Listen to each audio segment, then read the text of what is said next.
പുതിയ PTA പ്രസിഡന്റും പഴയ പ്രസിഡന്റും ഇരിക്കണോ? ഞാൻ വളരെ അത്യാവശ്യമായിട്ടൊന്ന് നിങ്ങളൊക്കെ ഒന്ന് കാണണിച്ചിട്ട് വന്നാണ്, വേറെ ഒന്നും കൊണ്ടല്ല. അല്ല ഇപ്പോഴത്തെ പ്രശ്നം എന്താ? ഇപ്പോഴത്തെ പ്രശ്നം എന്താ വെച്ചാ പുസ്തകമല്ല കുട്ടികൾക്ക്. എനിക്ക് രാവിലെ ആയി കഴിഞ്ഞാൽ വീട്ടിൽ ഓരോരുത്തർ വരും, ഈ സ്കൂളിലെ കുട്ടികളുടെ രക്ഷിതാക്കൾ വരും. അപ്പൊ അവര് പറയണേ പുസ്തകമില്ല. അപ്പൊ എന്താ പുസ്തകം കൊടുക്കാത്ത കുട്ടികൾക്ക്? പുസ്തകം നമുക്ക് ഇങ്ങോട്ട് എത്തിയിട്ടില്ല, അതുകൊണ്ടാണ്. ഗവൺമെന്റ് നമുക്ക് തരണ്ടേ? ഗവൺമെന്റ് കൊടുക്കണ്ടേ? പുസ്തകം ഇല്ലാണ്ട് പിന്നെ നിങ്ങൾ എന്താ പഠിപ്പിക്കും? അല്ല പുസ്തകം ഇല്ലാണ്ട് പഠിപ്പിക്കാന്ന് വെച്ചാൽ ഞങ്ങള് മാഷന്മാർക്കും ടീച്ചർമാർക്കും ഉള്ളത് ഞങ്ങള് കോപ്പി എടുത്ത് വെച്ചിരിക്കുക, അത് നോക്കിയിട്ടാ ഞങ്ങള് പഠിപ്പിക്കണേ. അതിപ്പോ എല്ലാ കുട്ടികൾക്കും ഈ സ്കൂളിലെ എല്ലാ കുട്ടികൾക്കും പ്രിന്റ് എടുത്ത് കൊടുക്കുക പറഞ്ഞ ഒരു ചാപ്റ്ററിന് 70 രൂപയാണേ. അത് നടക്കില്ലാതെ. പ്രൈവറ്റ് സ്കൂൾ എന്നൊക്കെ പറഞ്ഞാലേ അവിടെ PTA ഫണ്ട് ഉണ്ട്, അവർക്ക് ഇവിടെ നേരിട്ട് പുസ്തകങ്ങളൊക്കെ അടിച്ചു കൊടുക്കാം. ഇവിടെ ഇപ്പൊ 70 രൂപ ഒരു പാഠത്തിന് 70 രൂപ. അതെ ടീച്ചർ, ഞാൻ ഒരു കാര്യം ചോദിക്കട്ടെ, ഇത് സർക്കാരിന് കൊടുത്താ എന്താ? 1.25 കോടി രൂപയ്ക്ക് ഗവൺമെന്റിന്റെ പ്രസ്സിൽ അച്ചടിച്ചിറക്കേണ്ട പുസ്തകങ്ങളെ 5.25 കോടി രൂപയ്ക്ക് വേറെ ഏതോ ഒരു പ്രൈവറ്റ് പ്രസ്സിൽ അച്ചടിക്കാൻ വേണ്ടിട്ട് കൊടുത്തിരിക്കുക. അപ്പൊ പിന്നെ എങ്ങനെയല്ലേ വരുള്ളൂ? ആര് കൊടുത്തു? സർക്കാരോ? അതൊന്നും എനിക്കറിയില്ല, ഞാൻ അങ്ങനെ അവിടെ പറയണത് കേട്ടതാ. ഗവൺമെന്റ് പ്രസ്സുകൾ ഇങ്ങനെ ഉള്ളപ്പോ അവിടെ തന്നെ അത് അടിക്കാൻ കൊടുത്ത ഇപ്പൊ ഗവൺമെന്റ് പ്രസ്സിൽ അടിക്കാൻ കൊടുത്താൽ മന്ത്രിമാർക്കും നേതാക്കന്മാർക്കും കാശ് കിട്ടണ്ടേ? തട്ടിപ്പ്, നല്ല തട്ടിപ്പ്. 3 മണിക്ക് മറ്റേ കോപ്പ അമേരിക്ക ഫുട്ബോള് 3 മണിക്കാണ് കഴിയുക. അത് കഴിഞ്ഞിട്ട് 6 മണിക്ക് പേപ്പർ കിട്ടില്ലേ നമുക്ക്? ആ പേപ്പർ കിട്ടുമ്പോ അതിൽ പോസ്റ്റിൽ ഗോൾ അടിക്കണ ചിത്രം വരെ ഉണ്ടാവും. അതെങ്ങനെയാണ്? മൂപ്പര് പറഞ്ഞെന്താ വെച്ചാൽ ഒരു പത്രം വരെ 3 മണിക്കൂർ കൊണ്ട് അടിച്ച് ഇവിടെ ആൾക്കാർ കോടിക്കണക്കിന് ആൾക്കാർ മുമ്പിലേക്ക് എത്തുന്നുണ്ട്. എന്താണ് ഈ ഒരു വർഷം ഉണ്ടായിട്ട് അധ്യയന വർഷത്തിനകത്ത് ഇത് ചെയ്ത് തീർക്കാത്തതെന്നാണ് ചോദിക്കണം.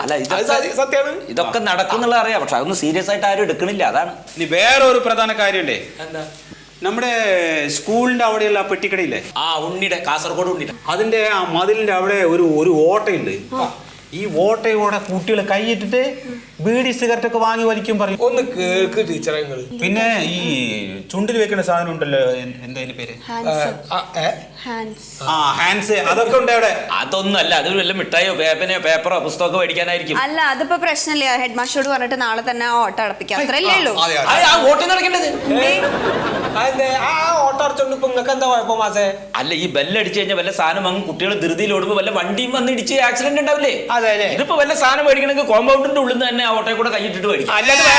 സ്കൂളിന്റെ ചുറ്റും 100 മീറ്റർ ചുറ്റളവിൽ വേറെ ഒന്നും പാടില്ല, ലഹരിയുള്ള സാധനങ്ങൾ പാടില്ല. അവിടെ ഒരു മിഠായി കൊടുക്കും, ഒരു മിഠായി ഉണ്ട്. എന്താ കടിച്ചാ പറിച്ച് കാരക്കമുട്ടായി പറയില്ലേ, അത് ചവച്ച് കഴിഞ്ഞാൽ കുട്ടികൾക്ക് മയക്കം വരും, ഫിറ്റാവും പോകും. നിങ്ങൾ എങ്ങനെയായിരുന്നു ഈ മുട്ടായി ലഹരി ഉണ്ട്? എന്നാ അതിന് കാര്യമുണ്ട് പറഞ്ഞാരാ. നമ്മുടെ സ്കൂളിൽ പഠിക്കണ ഒരു കുട്ടി ഇവിടുന്ന് മുട്ടായി മേടിച്ചോണ്ടായി വീട്ടിൽ കൊടുത്ത്, അത് ഏതോ ഒരു കുട്ടി അമ്മ കഴിച്ചിത്രേ.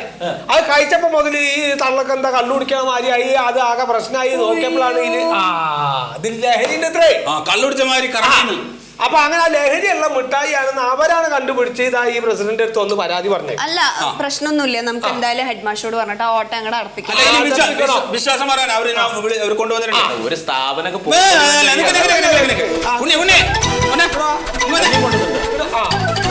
അതെ, അന്റെ കടയിൽ നിന്ന് ഇവിടുത്തെ അധ്യാപകരടക്കം മുട്ടായി മേടിക്കേണ്ടി പറഞ്ഞില്ലേ? ഏത് അധ്യാപകരാന്ന് ഈ ഒന്ന് പറഞ്ഞു കൊടുക്ക്. ഈ മാഷന്നെ മിഠായി മേടിച്ച കഥ. അത് എനിക്ക് ഈ ലോ ഷുഗർ ഉള്ളതുകൊണ്ടേ ഇടയ്ക്കിടയ്ക്ക് മധുരം തിന്നണമെന്ന് ഡോക്ടർ പറയാറുണ്ട്. അതുകൊണ്ട് 8-10 മിഠായി അവന്റെ കടയിൽ നിന്ന് മേടിക്കാം. മാസങ്ങൾ ഈ ജാതി ദുശീലം കൊണ്ട് നടന്നിട്ട് കുട്ടികൾക്ക് അതൊരു പ്രചോദനമായി മാറിയിരുന്നിട്ടുള്ള കാര്യം ഞങ്ങൾ അങ്ങോട്ട് പറഞ്ഞുതരാം. അല്ല നിങ്ങളൊരു കാര്യം നോക്കണം, നിങ്ങളവിടെ ബീഡി വിൽക്കും, സിഗരറ്റ് വിൽക്കും, ഈ കടിച്ചാപ്പറിച്ച് വിൽക്കും, ഇതൊക്കെ ഒന്നും ശരിയില്ല. അതൊക്കെ മാറ്റണം. നമ്മ കുഞ്ഞൊക്കെ കൊടുക്കില്ല, കുഞ്ഞിക്കൊന്നും കൊടുക്കില്ല, കുഞ്ഞിക്കൊടുക്കില്ല, കുഞ്ഞുങ്ങൾക്ക് കൊടുക്കില്ല. അങ്ങനെ ഇപ്പൊ എല്ലാവർക്കും പരാതിയാണെങ്കിൽ ഹെൽത്ത് ഡിപ്പാർട്ട്മെന്റിൽ പറഞ്ഞിട്ട് നമുക്ക് ആ കടയെ പൂട്ടിക്കല്ല സാറേ, പൂട്ടിക്കല്ല. 10-12 കൊല്ലമായി സാറേ കച്ചവടം ചെയ്യുന്നത്, വേറെ ഒന്നും ഇല്ലായിട്ടാണ്. 2 കുഞ്ഞുങ്ങളുടെ പഠിക്കുന്നുണ്ട്. അപ്പൊ ഒരു കാര്യം ചെയ്യണം, ഈ ബീഡി സിഗരറ്റ് പിന്നെ ഈ പാൻപരാഗ് അത് വേണ്ട, പിന്നെ ഈ കടിച്ചാപ്പറിച്ച് ഈ മൈക്ക് അതൊക്കെ ഒഴിവാക്കിയിട്ട് കച്ചവടം വേണം. ആയി സാറേ, അപ്പൊ ഈ ജാതി പരിപാടികളാണ് ഇപ്പൊ നമ്മുടെ ഈ പരിസരത്തൊക്കെ സ്കൂളിന്റെ പരിസരത്തൊക്കെ നിങ്ങൾ ശ്രദ്ധിക്കണം. അല്ലാതെ ശ്രദ്ധിക്കണം പറഞ്ഞ ഇവിടുത്തെ കുട്ടികളുടെ കാര്യമാണ് ശ്രദ്ധിക്കേണ്ടത് വെച്ചാൽ ഞങ്ങൾക്ക് അത് ചെയ്യാൻ പറ്റും. ഇത് ഈ പറഞ്ഞ പോലെ പുറത്തുള്ള ആൾക്കാരെയൊക്കെ ഇവിടെ വിളിച്ചോണ്ട് വന്നിട്ട് അവരത് ചെയ്തു ഇത് ചെയ്തു എന്നൊക്കെ പറഞ്ഞാൽ ഞങ്ങൾ എന്താ ചെയ്യാ? ഇത് നിങ്ങളെ കുറ്റപ്പെടുത്താൻ വേണ്ടിയല്ല, ഇത് അവര് നമ്മുടെ സ്കൂളിന്റെ തൊട്ട് ചേർന്ന് നിൽക്കുന്നതാണ്. നമ്മളെല്ലാവരും കൂടെ നോക്കണത്. ഒന്നാമത് നമ്മുടെ പ്രസിഡന്റ് വേണ്ടാലും വേണ്ടാത്തതിലൊക്കെ കയറി ഇടപെടുകയാണ്. കോയസാർ പ്രസിഡന്റ് ആയ സമയത്ത് വല്ല കുഴപ്പമുണ്ടായിരുന്നു അവിടെ? ആ ജാതി വർത്താനങ്ങൾ പറഞ്ഞത് ശരിയല്ല. ഞാനിവിടെ നമ്മൾ ഈ കേരളത്തിലുള്ള സ്കൂളിൽ പഠിച്ചു വളർന്ന ഒരു വിദ്യാർത്ഥിയാണ്. അപ്പൊ എന്നെ സംബന്ധിച്ചിടത്തോളം ഇവിടുത്തെ സ്കൂൾ എന്താ സ്ഥിതി എന്നുള്ളത് ഇക്കറിയാം. ഓൻ അങ്ങനല്ല, ഓൻ പുറത്തുള്ള പല സ്കൂളിലും പഠിച്ച് അതിന്റെ വിദ്യാഭ്യാസം കിട്ടിയിട്ടുള്ള ഒരാളാണ്. അവിടുത്തെ സ്കൂളിന്റെ ഒക്കെ ഒരു രീതി വെച്ചിട്ടാണ് ഓൻ സംസാരിക്കുന്നത്. അതേമാതിരി നമുക്ക് നമ്മുടെ സ്കൂളിൽ ആക്കണം. അതിന് വേണ്ടി പുറത്തെ കാര്യങ്ങളല്ലാണ്ട് ഈ സ്കൂളിലത്തെ എന്ത് കാര്യങ്ങൾ വെച്ചാൽ അത് മാത്രം എന്നാ ഇനി അത് പറയാം. PTA ഫണ്ട് ഓഡിറ്റ് ചെയ്യണം പറഞ്ഞിട്ട് അത് ചെയ്തോ? അല്ല, അത് കണക്ക് നോക്കിക്കൊണ്ടിരിക്കുകയാണ്, കുറച്ച് സമയം എടുക്കും. എന്റെ സാറേ, ഞങ്ങൾക്ക് ഇവിടെ കണക്ക് നോക്കല് മാത്രമാണോ പണി? കുട്ടികളെ പഠിപ്പിക്കണം, അവരുടെ നോട്ട്സ് കറക്റ്റ് ചെയ്യണം, അവർക്ക് നോട്ട്സ് ഉണ്ടാക്കി കൊടുക്കണം, എക്സാം ഇടണം, പിന്നെ അത് കറക്റ്റ് ചെയ്യണം. എത്ര പണികളുണ്ട്. ഇതൊന്നും പോരാഞ്ഞിട്ട് ഇവിടെ മറ്റേ സാഹിത്യ സമാജം, പിന്നെ യൂത്ത് ഫെസ്റ്റിവല്, അതൊരു വഴി ഇതൊരു വഴി, എന്തൊരു പണിയുണ്ട്.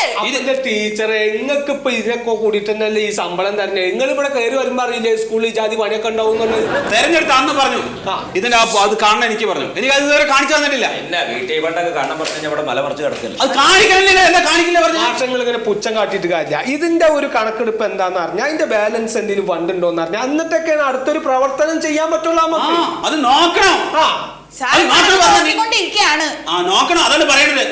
നോക്കി കഴിയുമ്പോ പറഞ്ഞു തരും. ഞങ്ങളിപ്പോ എന്താ ചെയ്യണ്ടേ? കുട്ടികളെ പഠിപ്പിക്കാനോ വേണ്ടത്, അതോ നാട്ടുകാര്യങ്ങൾ നോക്കി നടക്കണോ? അതൊന്നുമല്ല. നിങ്ങളെ വിശ്വസിച്ചിട്ടാണ് ഞങ്ങൾ മക്കളുടെയും കുടുംബത്തിൽ നിന്ന് ഇങ്ങോട്ട് വിടുന്നത്. അപ്പൊ നിങ്ങൾ അവരുടെ കാര്യങ്ങളൊന്നും ഞങ്ങൾക്കറിയില്ല. ഞങ്ങൾ അങ്ങനെ ഇഷ്ടമുള്ള അങ്ങനെ പഠിപ്പിക്കും എന്നൊക്കെ പറഞ്ഞാൽ ഇതുപോലെ മാഷിമാരുടെ കാര്യത്തില് എനിക്ക് പറ്റില്ല. എനിക്ക് പറ്റില്ല സാറേ. നമുക്ക് മീറ്റിംഗ് ഉണ്ട്. ഞങ്ങൾ മീറ്റിംഗ് നിങ്ങൾ മീറ്റിംഗ് നടത്തിയിട്ട് അങ്ങോട്ട് പുതുക്ക്. ആയിക്കോട്ടെ. അത് മാസം ഈ നിലപാട് ശരിയല്ല. ടീച്ചറെ മനസ്സിലാക്കി അത് ശരിയല്ല. അത് നടക്കി